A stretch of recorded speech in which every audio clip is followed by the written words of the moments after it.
നമസ്കാരം. എഡ്യൂടെക്കിന്റെ മറ്റൊരു ക്ലാസ്സിലേക്ക് ഏവർക്കും സ്വാഗതം. നമ്മൾ ലാസ്റ്റ് ക്ലാസ്സിൽ പോളാർ സഹസംയോജക ബന്ധനം അല്ലെങ്കിൽ പോളാർ കോമ്പൗണ്ട്സിനെ കുറിച്ച്, പോളാർ നേച്ചറിനെ കുറിച്ചാണ് പറഞ്ഞു നിർത്തിയത്. ഇത് നമ്മൾ ഡിസ്കസ് ചെയ്യാൻ പോകുന്നത് 9th സെക്കൻഡ് ചാപ്റ്ററിലെ ബാക്കി പോർഷൻസ് ആണ്. നെക്സ്റ്റ് നമ്മൾ ഡിസ്കസ് ചെയ്യുന്നത് വാലൻസി അല്ലെങ്കിൽ സംയോജകതയെ കുറിച്ചാണ്. വാലൻസി ഓർ സംയോജകത. എന്താണ് ഈ സംയോജകത അല്ലെങ്കിൽ വാലൻസി എന്ന് ചെയ്യാൻ? We know that atoms combine together to form molecules for attaining stability.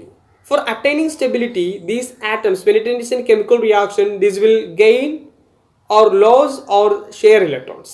അപ്പോൾ എന്താ നമ്മൾ പഠിച്ചിട്ടുള്ളത്? ആറ്റങ്ങൾ പരസ്പരം കൂടിച്ചേർന്ന് തന്മാത്രകളായിട്ട് മാറുന്നു. അങ്ങനെ തന്മാത്രകളായിട്ട് മാറുന്നത് എന്തിനു വേണ്ടിയാണ്? സ്റ്റേബിളായിട്ട്, സ്ഥിരത കൈവരിക്കാൻ വേണ്ടിയാണ്. അങ്ങനെ തന്മാത്രകളായിട്ട് മാറുന്ന സമയത്ത് ഈ ആറ്റങ്ങൾ ഒന്നുകിൽ ഇലക്ട്രോണുകളെ കൊടുക്കാം, അല്ലെങ്കിൽ ഇലക്ട്രോണുകളെ സ്വീകരിക്കാം, അതല്ലെങ്കിൽ ഇലക്ട്രോണുകളെ പരസ്പരം എന്ത് ചെയ്യാം? പങ്കുവയ്ക്കാം. ഓക്കെ, അപ്പോൾ എന്തിനു വേണ്ടിയാണ് അങ്ങനെ സംഭവിക്കുന്നത്? ഇലക്ട്രോണുകളെ സ്വീകരിക്കുകയോ വിട്ടുകൊടുക്കുകയോ പങ്കുവയ്ക്കുകയോ ചെയ്യുന്നത് എന്തിനു വേണ്ടിയാണ്? സ്ഥിരത കൈവരിക്കുന്നതിന് വേണ്ടിയാണ്.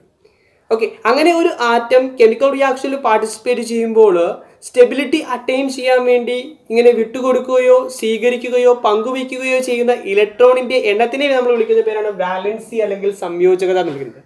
It is A number of electrons gained or lost or shared by the atom during chemical reactions for attaining stability.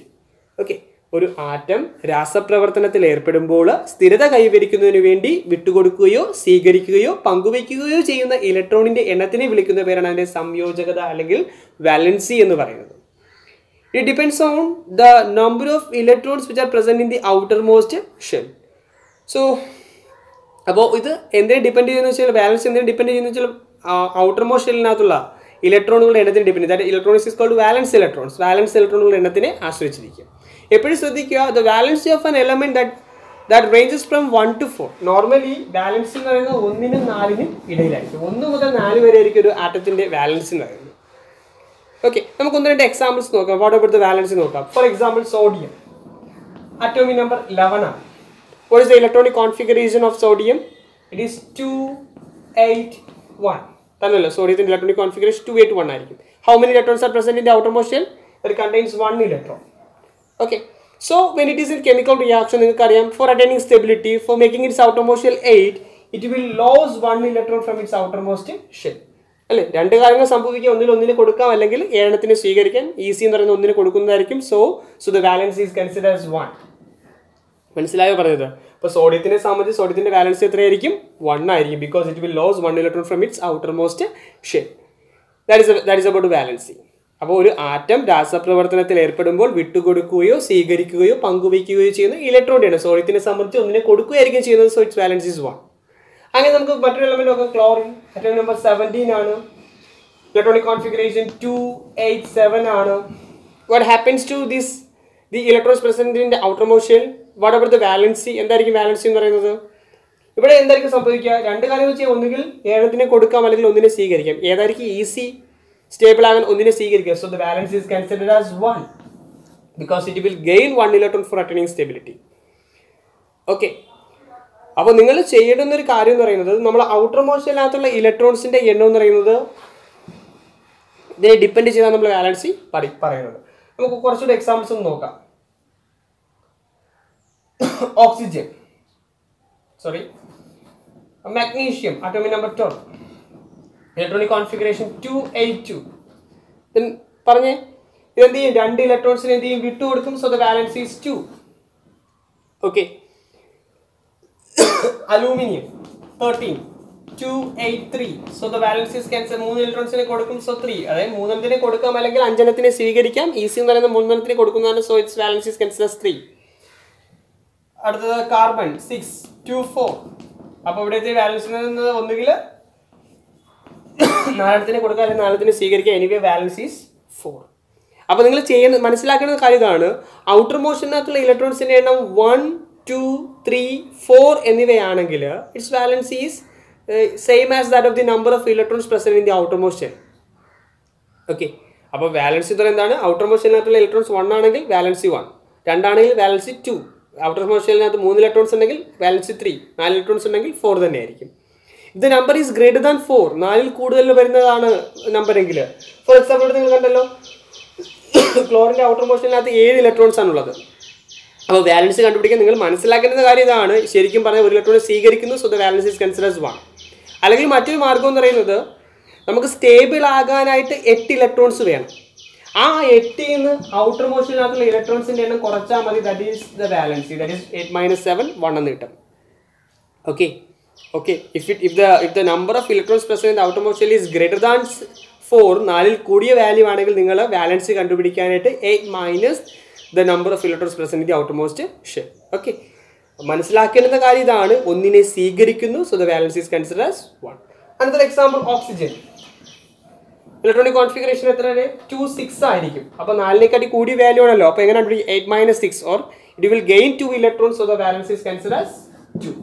മനസ്സിലായല്ലോ? വാലൻസ് കണ്ടുപിടിക്കുന്നത് മനസ്സിലായല്ലോ? അപ്പോൾ നിങ്ങളുടെ ടെക്സ്റ്റിനകത്ത് ഒരു ടാബുലർ കോളം ഉണ്ട്. ആ ടാബുലർ കോളത്തിനകത്ത് കുറച്ച് എലമെന്റ്സ് കൊടുത്തിട്ടുണ്ട്. You should find out the valencies of that elements present in the tabular column. ആ ടാബുലർ കോളത്തിനകത്തുള്ള എലമെന്റ്സിന്റെ വാലൻസ് നിങ്ങൾ കൃത്യമായിട്ട് കണ്ടുപിടിക്കാനായിട്ട് ശ്രമിക്കുക. അപ്പോൾ വാലൻസി എല്ലാവർക്കും മനസ്സിലായല്ലോ? Or valency is the combining capacity of the atom. It is a number of electrons which is gained or lost or shared by the atom. ഒരു atom രാസപ്രവർത്തനത്തിൽ ഏർപ്പെടുമ്പോൾ വിട്ടുകൊടുക്കുകയോ സ്വീകരിക്കുകയോ പങ്കുവയ്ക്കുകയോ ചെയ്ത ഇലക്ട്രോണിൻ്റെ എണ്ണത്തിനെ വിളിക്കുന്ന പേരാണ് എന്ത്? അതിൻ്റെ വാലൻസി എന്ന് വിളിക്കുന്നത്. മനസ്സിലായല്ലോ? എല്ലാവർക്കും മനസ്സിലായല്ലോ വാലൻസി എന്താണെന്ന് കൃത്യമായിട്ട് മനസ്സിലായോ? ഇനി നമ്മൾ വാലൻസി എന്ന് ഒരു കോമ്പൗണ്ട് കെമിക്കൽ ഫോർമുലയിട്ട് പോകുമ്പോഴാണ്. So when you get the valencies of 2 atoms, with the use of the atoms, we can write the chemical formula of the compound formed by those atoms. ആ ആറ്റങ്ങൾ തമ്മിൽ ചേർന്നുണ്ടാകുന്ന ഒരു സംയുക്തത്തിൻ്റെ കെമിക്കൽ ഫോർമുല എഴുതാൻ പറ്റും.